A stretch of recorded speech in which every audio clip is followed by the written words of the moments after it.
Platinum with a Kricketot was straight up impossible, but I'm happy we at least made it to the Pokemon League. I suffered a lot during that challenge, but I seem to never really learn my lesson when it comes to saying, oh, this next one won't be so bad. So this time, I'm gonna keep my mouth shut. Today we're gonna see if we can beat Pokemon Black and White with just a Trubbish. Like many others, I didn't fully appreciate Black and White when they first came out, but now I'm in love with them. But we'll see if that remains true after this challenge. Memes about this thing literally being trash aside, Trubbish is... alright, it's still trash even aside from the memes. But today, I want to give this little guy a chance to redeem himself, and it seems that he might make this a little bit difficult for me. Trubbish's base stats are kind of interesting. Being an unevolved Pokemon, they're of course quite bad with a 329 base stat total. Relative to other challenges that we've done, its defenses and speed aren't terrible, but its attack stats are definitely found wanting. Aside from wanting to redeem Trubbish, what also intrigued me about it as a challenge run candidate is its move pool. By level up, its only actual attacking moves are all poison or normal type, which, as you can imagine, might make it quite difficult to get by certain types such as Steel.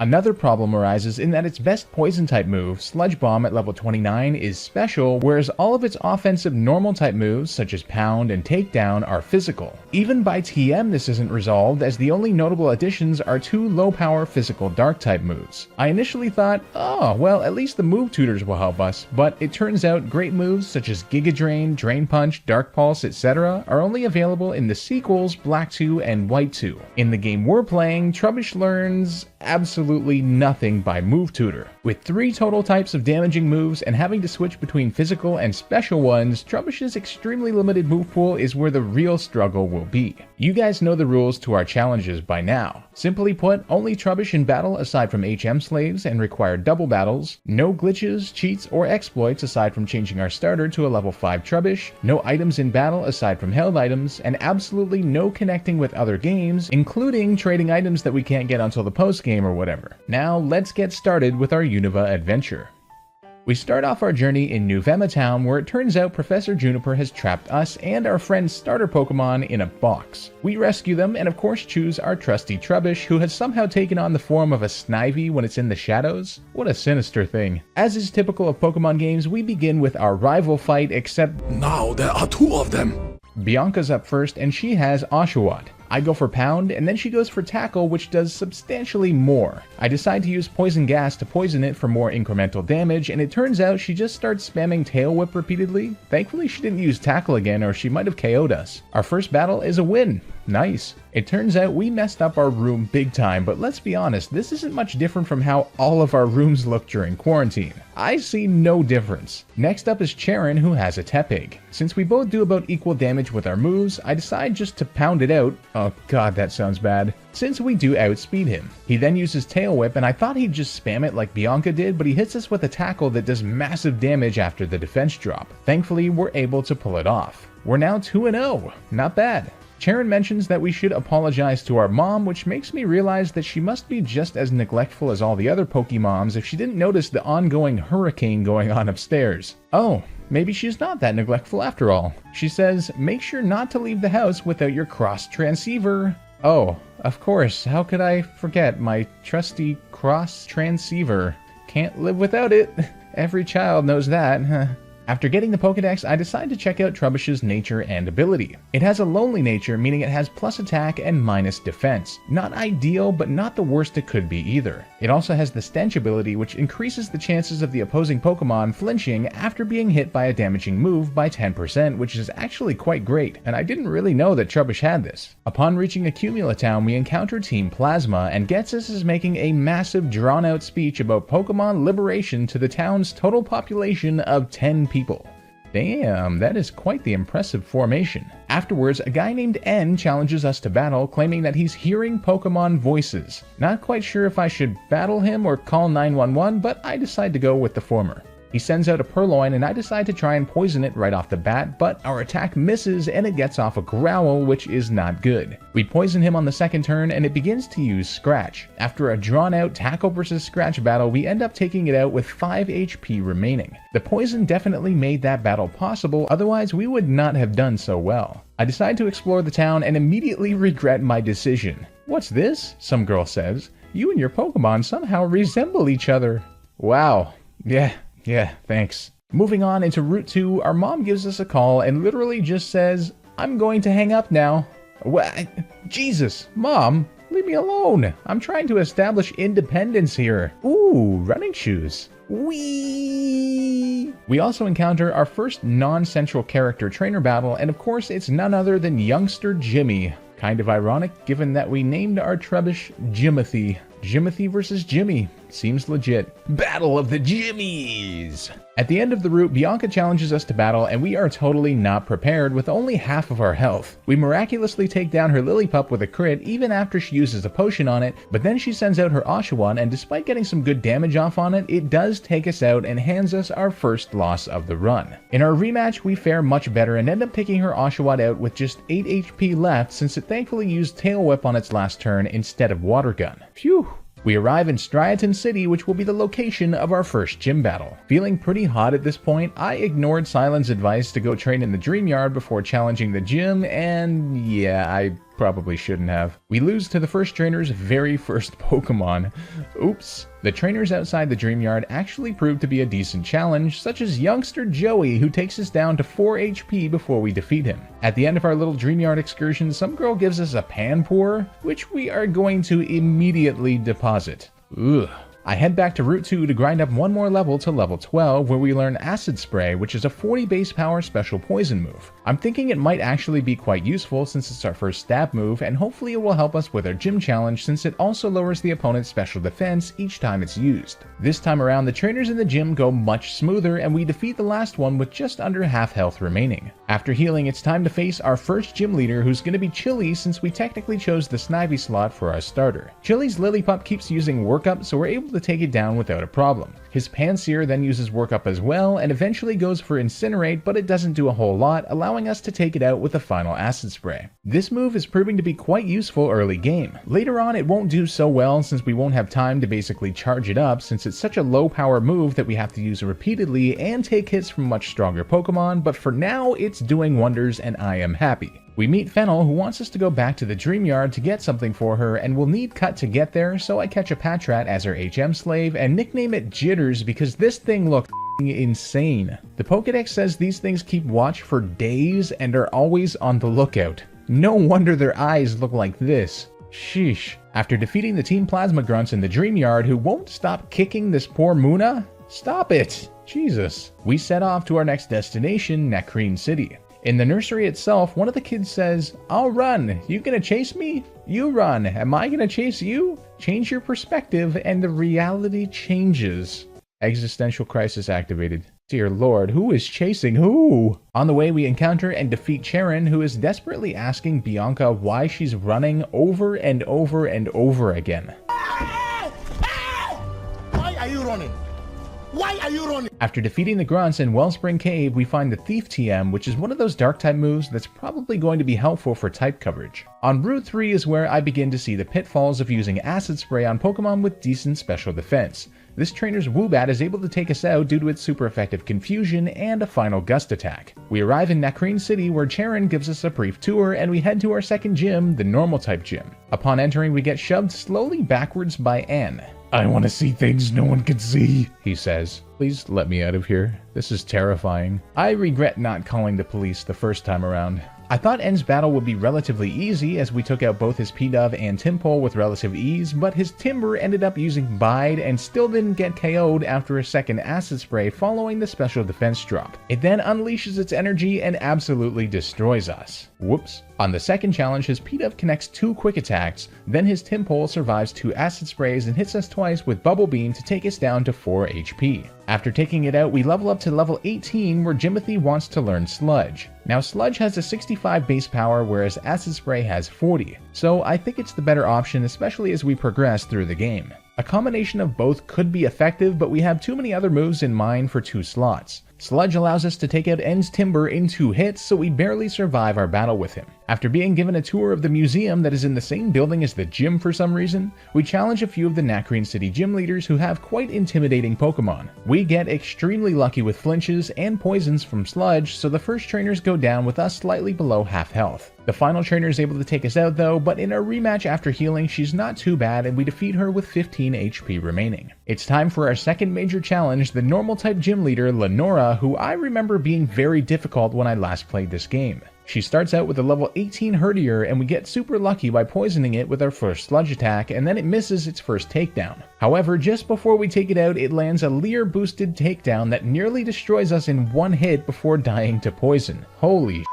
She next sends out a Watchog which outspeeds us and immediately ends our challenge. Wow. I decide to go ahead of Nacrene City for a bit to the outskirts of the Pinwheel Forest to battle tons of trainers roaming around. Honestly, I forgot how beautiful this area was. We get to level 21 and then level 22, which I'm hoping will be sufficient. Our rematch with Lenora goes absolutely terribly. Even after a flinch and poison, the Herdier brings us to 3 HP and we end up getting outsped by her Watchog. A few more failed attempts and I grind to level 24, where we then have what's looking like a good run. We poison and flinch the Herdier in one turn, and despite the super potion she uses on it, we take it out with 40 HP remaining since it also misses a takedown. Then on Watchog we get a poison on the first turn, but then it uses Retaliate and takes us out in one move. Man oh man, that was such a lucky run too. Realizing how dire this situation is, I decide to grind to level 25. We hit the Herdier with Sludge and luckily poison it and flinch it on the first turn, then it hits us hard with a takedown after our second Sludge, but then it dies to recoil. Her Watchog comes out and uses Hypnosis and I'm like, oh god, this is over. But then its Retaliate doesn't do a terrible amount of damage since it wasn't used immediately after a team member fainted. We wake up and now we outspeed it so we could take it out with 2 more Sludges and win the battle with 11 HP. Now that was epic. Apparently some plasma grunts have broken into the museum and Lenora wants us to help her.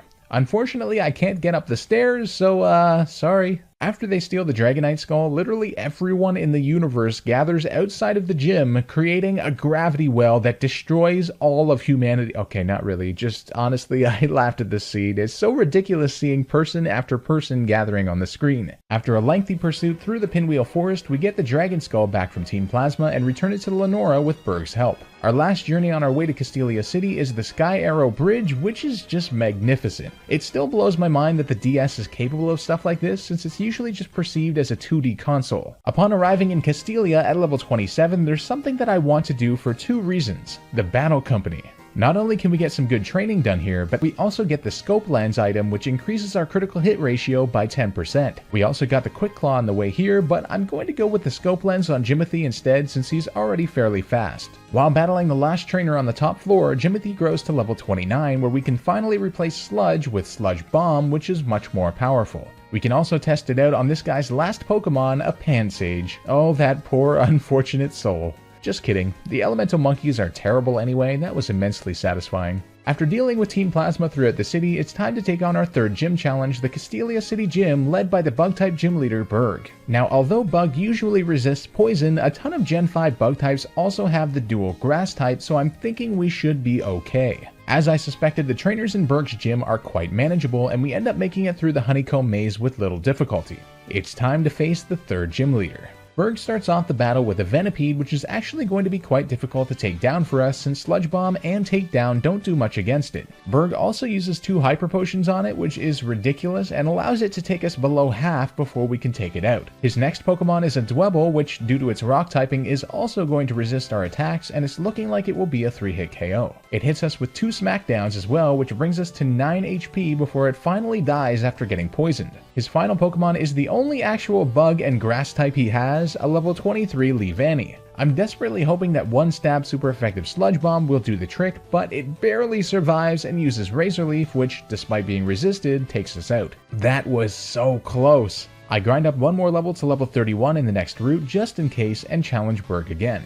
Now that we know he spams Hyper Potions on his Whirlipede, I decide to approach it in a more calculated manner by using 2 Sludge Bombs, followed by a Takedown which does manage to take it out without activating the potion. Unfortunately, this means that he uses a Hyper Potion on Dwebble instead, but it's certainly easier to take down than Whirlipede, especially with poison. Finally, his Leavanny comes out and we've got great health. After hitting it once with Sludge Bomb, Bird uses a Hyper Potion, but our next Sludge Bomb gets a crit and we manage to take it out with one hit to win our third gym badge. That was a very manageable gym, but it was actually still a bit tougher than I thought it was going to be. Almost immediately after on Route 4, Charon then challenges us to battle. All goes well up until he uses his Pignite, which ends up having a Citrus Berry and allows it to get some good damage off on us before we can finally take it out. He then uses a Liepard and it uses Pursuit, which brings us down to 15 HP, but thankfully the Sandstorm takes it down. After traversing through the desert, we arrive in Nimbasa City where our next gym challenge will be. I've always loved this city. It kind of reminds me of a super high-tech futuristic city, which I guess makes sense since the gym is an electric type one. Before we can challenge it though, N appears out of nowhere and forces us to ride a Ferris wheel with him. I love how he just comes out and plainly admits that he's the king of Team Plasma. So what happens now? You gonna kill me?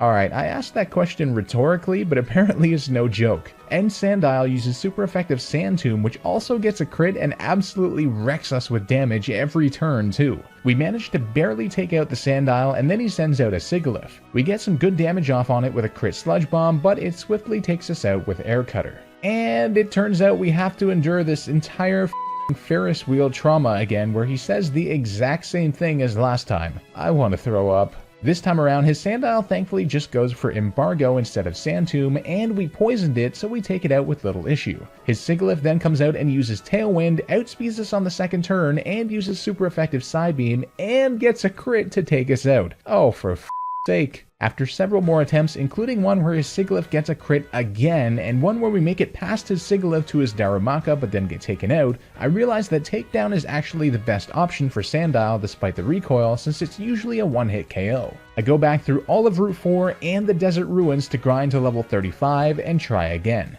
During this grind session, I actually found the BlackGlasses item, which will definitely be useful for boosting our Dark-type moves. A few more attempts and we finally have one where we make it all the way to his final Pokemon, his Scraggy, at 34 HP after dealing with Darumaka. We hit it with a Sludge Bomb, which does huge damage and poisons it. It then uses Swagger and confuses us, after which it gets hurt by poison to bring it to the red. We're so damn close, so I cross my fingers and we hit ourselves in confusion.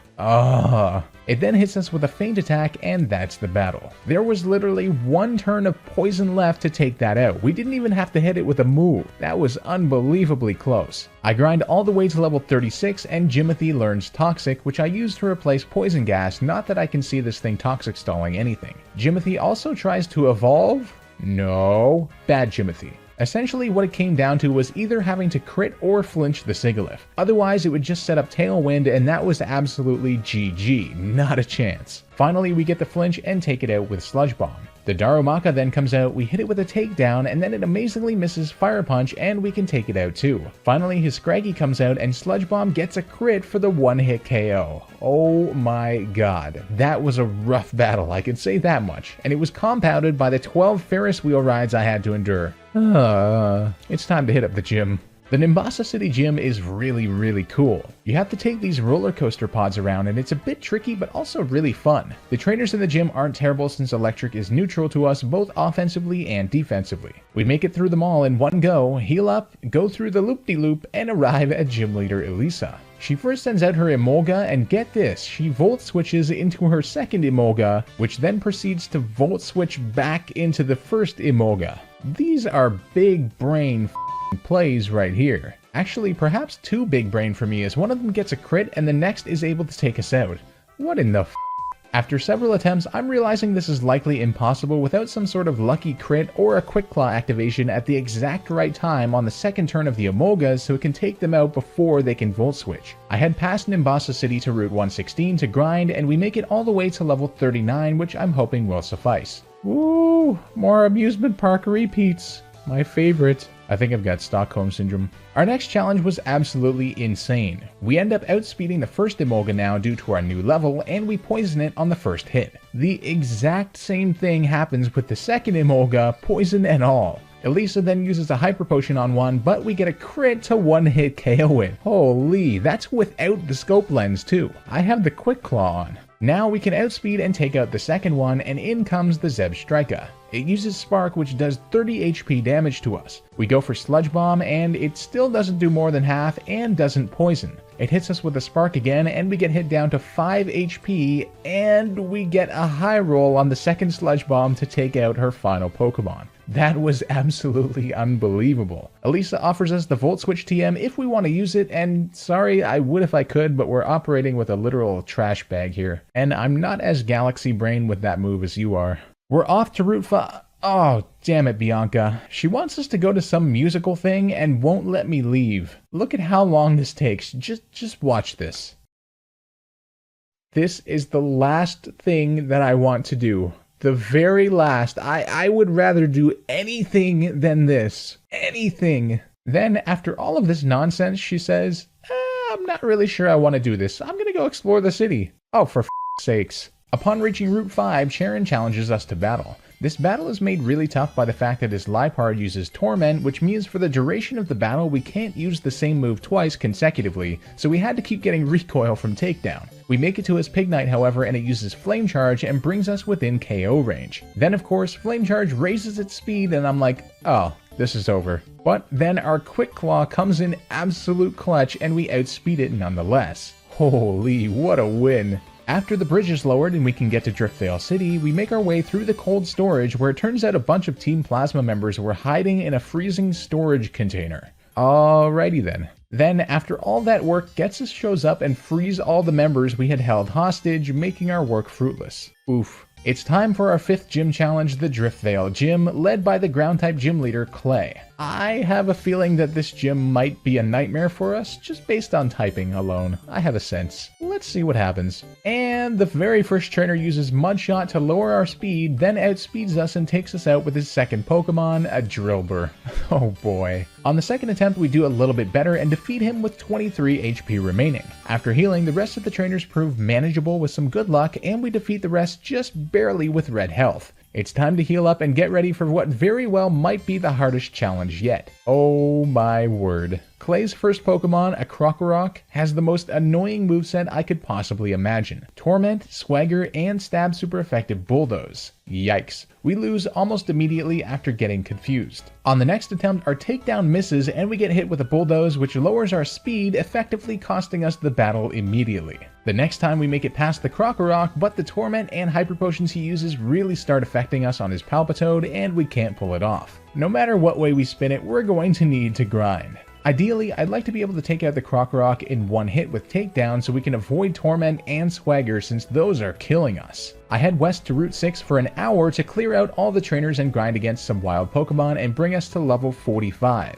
Upon returning to the gym, I also decide that using the Thief TM would be a good idea, and you'll see why shortly. I get rid of Toxic Spikes since we already have Toxic and the spikes are a bit too situational for right now, but we can always relearn it later if necessary. I also give the BlackGlasses to Jimothy to increase the power of Thief. Let's do this. We hit the Krokorok with a takedown, but unfortunately it still doesn't KO, but we got a flinch on it so we can take it out. We go for takedown on the Palpitoad, but it just barely doesn't take it out in one hit as well, and now since we have such high health, it goes for super effective Stab Bulldoze, which lowers our speed. We make it to Clay's final Pokemon, the Excadrill though, after his Hyper Potion nonsense, and now we get outsped so it takes us out with ease. Damn, we need to be able to take out his first 2 Pokemon in one hit, and to do that, we'll need to do some even further grinding. After grinding all the way to level 48, I can't take grinding anymore and decide to try again, and we're still not able to take out the Palpitoad even after leveling up to level 49 just from facing Clay repeatedly. Now here's something that I found out that absolutely killed my plans for this challenge. Apparently the Steel type resists Dark for some reason in Gen 5 and earlier, but of course it doesn't in Gen 6 or later. Since Takedown is also resisted and gives recoil, I still want to stick with a Dark move nonetheless for Excadrill, especially with the BlackGlasses, so I decide to do some research to see if we're able to get Payback now, which has 50 power instead of Thief's 40 and also doubles if we move last. As it turns out, Payback is on Route 16, which is accessible for us, but we need strength. So I head to Nimbasa City to pick it up from some random guy at one of the houses, then we head back to the desert to catch a Darumaka in order to use it, which we nickname Billy. Back on Route 16, we use Strength and we pick up Payback and teach it to Jimothy.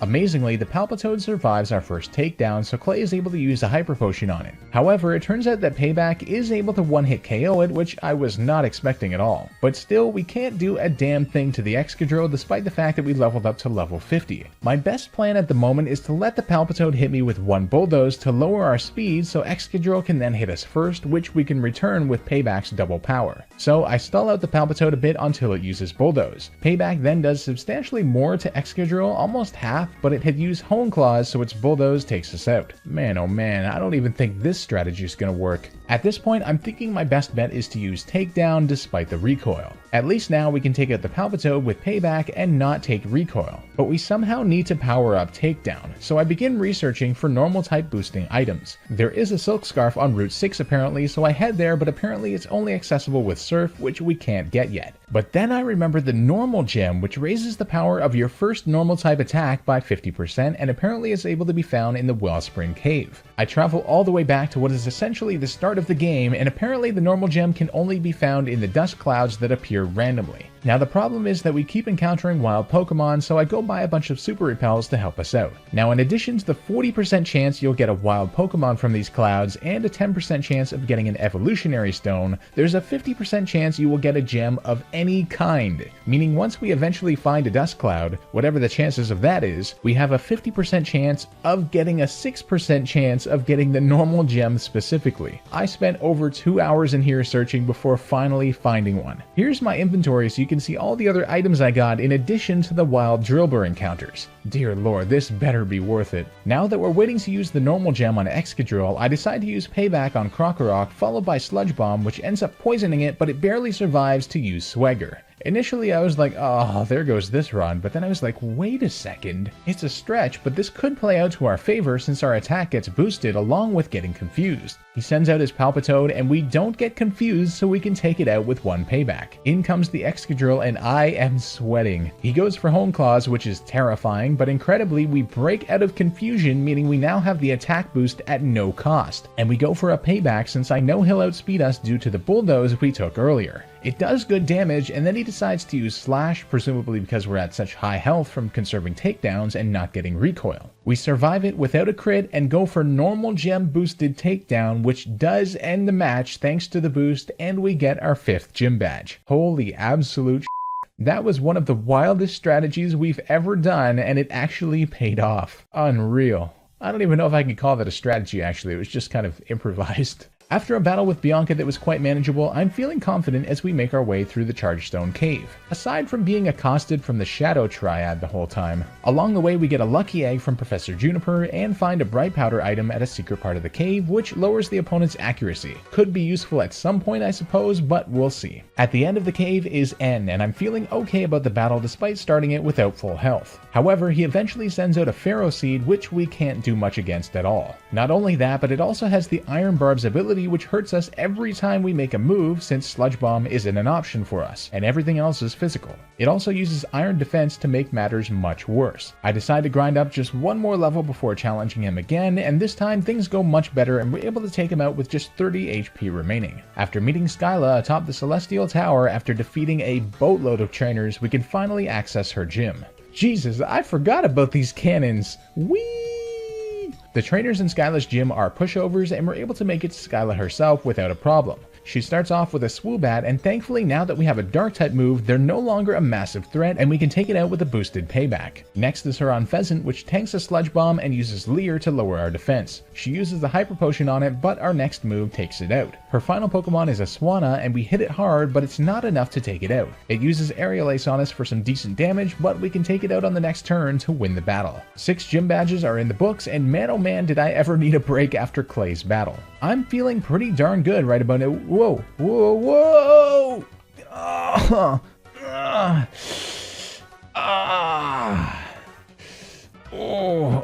God.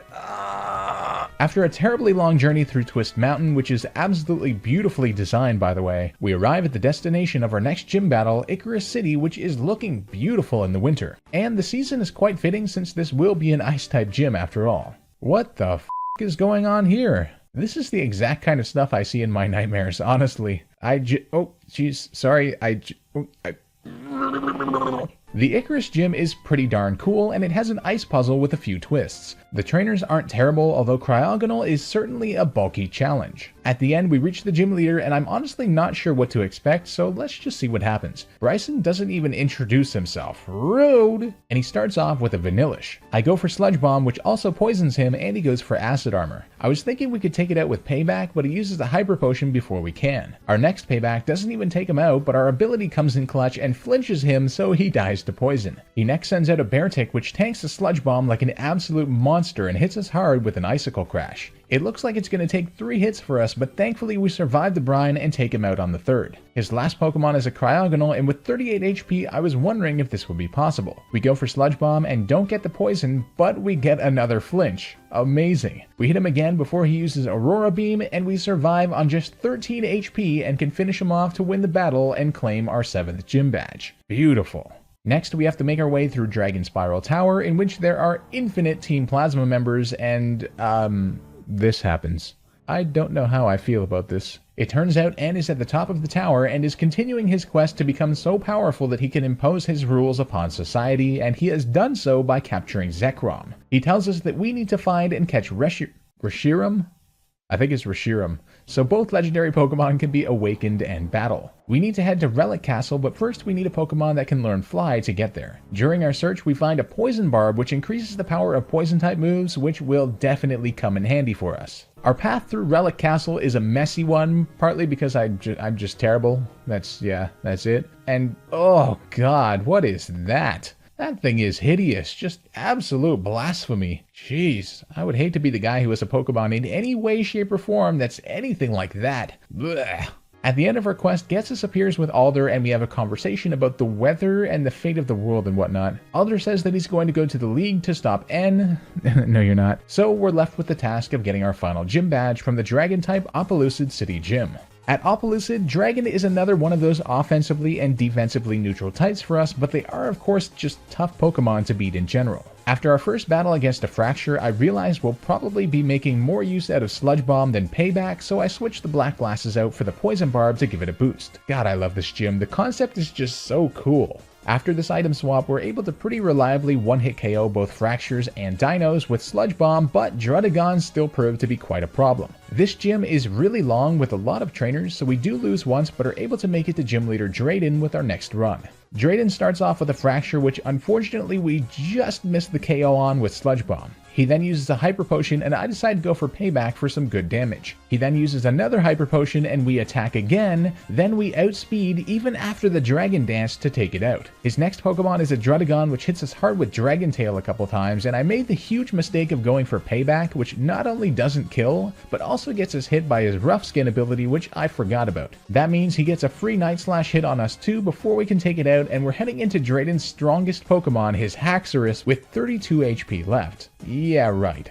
I go for Sludge Bomb and get the poison off, but I'm like, nah, here's the end. But miraculously, our ability pulls through and gets the flinch so we can take it out on the next turn. Wow. All 8 gym badges down, and we are about to head to the Pokemon League. Damn, not bad at all, trash bag. After a long journey through Victory Road where we face numerous really strong trainers and have to start over twice due to losses, we make it to our final destination, the Pokemon League. We say goodbye to our trusty HM slaves, including one that I realized I never introduced to you guys. How rude of me. Mr. Sir, the Tranquil. Mr. Sir was invaluable in flying us around the region a couple of times. Now he will rest. Forever. This box is a grave. I'm just being upfront with y'all. It's time to head in and challenge the Elite Four. Now, the Unova Elite Four is kind of interesting. You can actually choose the order that you battle them in, you just can't leave the building itself, so you have to challenge them all consecutively like other games. Thinking we should get off to a strong start, I picked the room of Chantal, the Ghost-type Elite Four member. She starts off with a Coffagrigus, which I'm thinking should be okay. I go for Payback, and we lose our ability, which isn't great, and then it turns out it has Psychic, which really hurts us, but we take it out. She then sends out a Golurk, and I'm like, uh-oh.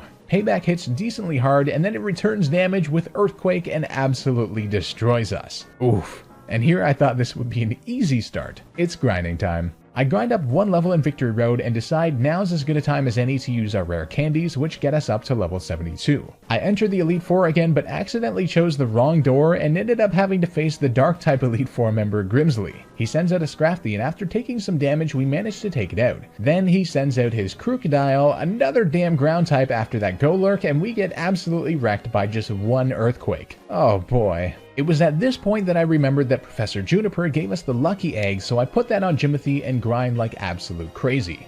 Even with the lucky egg and trying to find Autonos as often as I can, it still took hours to even get to level 79. I start with Chantal again, and we get a crit on her Cofagrigus, allowing us to go into the Golurk with full health. We also fare much better against her Golurk this time, doing about 3/4 damage with Payback, then it hits us super hard with an Earthquake, but we survive it and are able to take it out. Her third Pokemon is a Chandelure, and we're unable to take it out with Payback, so it takes us out with a Shadow Ball. Man oh man. I finally accept the inevitable and head to routes 17 and 18 west of New Vemetown, which we haven't gone to yet for some XP. After this, I come back to Route 10 and spend hours finding and grinding against Autono to get all the way to level 85. This is the maximum amount of grinding I can tolerate. I'm absolutely done. Let's do this. Chantal proves to be much more manageable this time. We do get quite lucky though, with a crit on the Cofagrigus to take it out in one hit, and a crit on the Golurk so we don't get hit by Earthquake, which is amazing. Her Chandelure still survives Payback, and this time it goes for Psychic, which is of course super effective against us. She then uses a full restore, but we take it out with our next attack. Her final Pokemon is a Jellicent, which survives a Payback and hits us with Surf, but after another full restore we take it out with one hit. First Elite Four member down, and we're looking pretty okay now despite our luck with those critical hits. Next, I decide to take on Marshall since I reckon he might be the next easiest Elite Four member despite our neutral typing with him. Sludge Bomb proves to be very effective since his Pokemon mostly have low special defense. Unbelievably, we get yet another crit to take out his throw in one hit. His Sock then comes out and goes down on the second Sludge Bomb after hitting us with Stone Edge. Next up is his Conkeldurr, which despite his bulk actually goes down in one regular hit. His final Pokemon is Mienshao, and it barely survives a Sludge Bomb and gets poisoned, hits us with a Rock Slide, and then loses to the poison. Now that was a much easier matchup. Next up, I decide to choose Caitlyn since Payback should be able to do well against her whole team, although unlike Chantal, she has Psychic Pokemon that are all super effective against us, so we have to be careful. I make sure to equip the BlackGlasses and head on to her room, which is super mystical by the way. It looks like a dream. Oh, and of course she's sleeping. Wake up! Her first Pokemon is a Reuniclus, which we take out in one hit with Payback, thankfully. She then sends out a Musharno, which tanks the Payback and hits us back with a super effective Psychic to bring us back down to about half health. After she uses a full restore, we're able to take it out and bring out her Sigilyph, which is going to be another one-hit KO for us. Her final Pokemon is a Gothitelle, which I know is pretty bulky, so I'm a bit scared. It survives a Payback, but then goes for Calm Mind for some reason, so we take it out after she uses another full restore. If that thing had decided to use just one Psychic, it might have been the end of us. I'll take it though. The final Elite Four member we have to face is Grimsley, and he is absolutely terrifying. His Scrafty is manageable, and we can take it out in 2 Sludge Bombs after getting hit with Crunch, but his second Pokemon is a Crocodile, which has Intimidate to lower our attack, which makes the later stages of this battle impossible. And it has Earthquake, which obviously really hurts us. Thankfully, we poison it on our first Sludge Bomb and survive an Earthquake and hit it one more time for the KO. He next sends out a Liepard, which uses Priority Fake Out, but we can take it out in one hit with Sludge Bomb, which is some good news. His final Pokemon just has to be a Bisharp, and this was my absolute worst fear, a Steel-type Pokemon, and it just so happens to be the very last Pokemon that we have to face. We can barely touch it, and it destroys us with a Night Slash. I want to cry. Numerous attempts of the Elite Four later, mainly as a way to grind, and I reach level 92. I'm getting exhausted. I feel absolutely dead. It's time to challenge Grimsley again, and I have no idea what we're gonna do. Suddenly, I guess because we're at such a higher level now, his Scrafty starts using Sand Attack, and that absolutely demolishes our hopes for beating him. Dear lord. It took me a long time to come to terms with it, but I have to commit to the grind to level 100. There is no other way. I don't want to talk about this process, I really don't. Grinding against the Elite Four is better than against wild Pokemon, I'll say that much, but it's still tedious and repetitive as Wanting someone to end me now, we reach level 100 and it's finally time to see what we can do against Grimsley. Many Elite Four attempts later and I get back to Grimsley where we take out the Scrafty taking no damage, then we get a great Stench Flinch on Crocodile, meaning we don't have to tank an Earthquake and can take it out still at full health. After his Liepard, he sends out the Bisharp. At this point, I've learned that takedown is a better option even despite the recoil, and it seems to do just about a quarter health damage. Unfortunately, our second takedown misses, but the third brings him down below half and flinches him. We hit him once more and he flinches again somehow, and thankfully Grimsley does not use a full restore so we can take it out. And just like that, we've beaten the Elite Four. Grimsley congratulates us on beating the Elite Four, and he says that he has no idea who we'll be facing next. It'll either be N or Alder depending on who won their battle. Advancing into the final room, we find out that it was N who emerged victorious, and suddenly he engulfs the entire Pokemon League in this castle that arose mysteriously out of the ground. Interesting. After exploring the castle and N's childhood room, or maybe it's still his room, who knows, we arrive at the top where N is awaiting with a very intimidating Zekrom. We're forced to catch the Reshiram, and at this point we technically break our own rules since the game forces you to send it out in the first battle, but I just switch into Jimothy, which causes us to get hit by a free Fusion Bolt attack, which really hurts. I go for Sludge Bomb, and his Zekrom then uses Light Screen, which is a bit unfortunate. Knowing that Sludge Bomb likely won't kill now due to the Light Screen, I go for Payback, but it just barely survives and hits us hard with a super effective Zen Headbutt out of nowhere. And then uses a full restore, and I'm like, this is just a disaster. Just a mess. Payback does a lot more this time since we moved last, and we move first on the last turn to take it out. Next he sends out a Kling Klang, which is terrifying for us as a steel type. Payback does about a quarter damage, it hits us with Thunderbolt, then we use Payback again when suddenly it whips out a Hyper Beam. Since it now has to recharge, we're able to take it out with 2 more attacks. That was kind of unexpected, but we're absolutely doomed now. His next Pokemon is a Vanillux, and Sludge Bomb actually gets a crit to take it out in 1 hit. But then he has a Caracosta which survives another crit by literally 1 HP, gets poisoned, then takes us out with a Stone Edge before dying.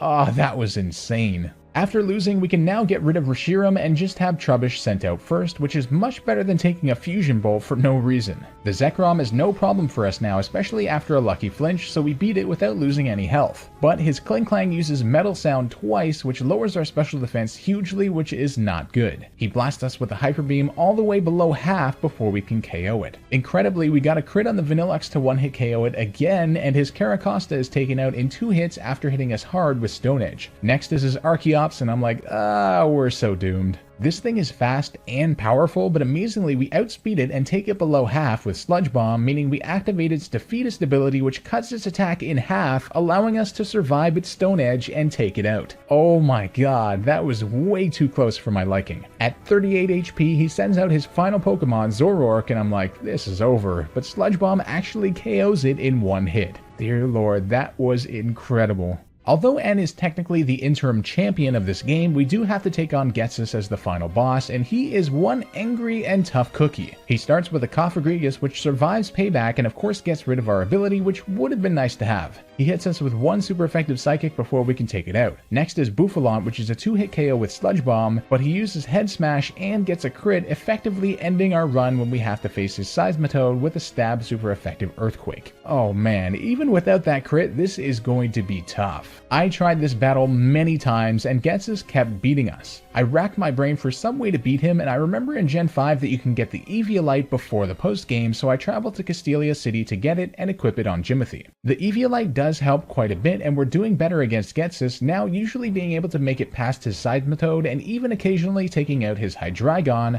but even that's not working fully since his next Pokemon just has to be the Steel-type Bisharp. As if that thing hasn't made us suffer enough already. There is no chance, even with an Eviolite, that we can beat that thing. I even try to get the Double Team TM, but it's not available until the post-game when one of the sages shows up there. Of course. Then an idea comes to mind. I'm noticing that our main problem is that we can't get past Bisharp since Payback does little to nothing even with the black glasses, so we're forced to use Takedown and the recoil is killing us. But then I remember, Trubbish can learn Return and that TM is now available in the shop in Nimbasa City. Initially I was worried about using it since its power is based on friendship and we've let Trubbish die so many damn times that I thought he'd hate us, but I checked with the girl in the Icarus City Pokemon fan club and she says that he's super friendly towards us, meaning its power will be 102 without recoil as opposed to Takedown's 90 with recoil. Not taking any chances, I also head north of Driftvale where now that we have Surf we can get the Silk Scarf to power up Return's power by 20%. Our last stop is going to be Nimbasa City, where I've remembered something else. We can use the move reminder to get Gunk Shot, which is our only available physical poison move, which I didn't want to use since it only has 70% accuracy, and that would be brutal to deal with throughout the duration of a playthrough. But 4 or so Pokemon, I think we can manage that if we have some luck with accuracy. This is it. This is the best strategy that we have. A couple tries in due to Gunk Shot missing, and we get so close to taking out the Bisharp it's not even funny, and I know that this is possible since we had 96 HP going into it before losing. On the next attempt, Gunk Shot KOs the Bouffalon in one hit, which is pretty unbelievable. Unfortunately, it misses the Seismitoad, but it merely uses Rain Dance, so we live to see another day.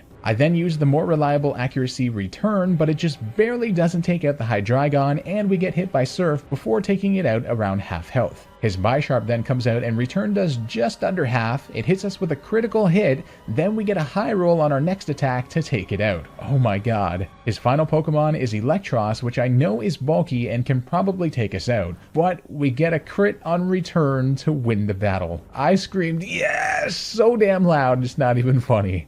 You gets us. Woo! We did it! We beat Black and White with nothing but a Trubbish and no non-held items in battle. Unreal. Now, Black and White also do have some great post-game content, and you can rematch the Elite Four and Champion where they're all stronger, but the main goal of this challenge was to beat the official story, so basically to where the credits roll, which we were able to accomplish. If you guys would perhaps like to see a bonus video attempting to beat the strongest version of the Pokemon League and some post-game challenges with Jimothy, then let me know in the comments, as I'm certainly not opposed to doing so. It could be kind of fun. But we did beat the game after 40 hours, and I want to make sure to get this video out to you guys on time, so I do think that would be better as a bonus video, but yeah, let me know. Well, that was a really fun and challenging journey, and definitely solidified Gen 5 as one of my favorites of all time, if not possibly my favorite. If you also enjoyed this challenge, please be sure to let me know by leaving a like and commenting a favorite moment of yours down below, or other challenges you'd like to see me do. Both likes and comments help a ton with the YouTube algorithm, so I'd be super appreciative if you guys could do this for me if you enjoyed the challenge and appreciate the effort. You guys crushed the goal last time, so let's see what you can do. We'll aim for 3,000 likes to unlock another challenge video. Don't forget to subscribe and click that bell to turn on notifications so you're ready for the next one. If you guys enjoy my content, please be sure to check out my other videos and consider supporting on Patreon to get some cool perks, including sneak peeks, behind the scenes, and early releases. The link will be in the description below. Thank you all for watching. This has been Spectre, and I'll see you guys next time for some more Pokemon content.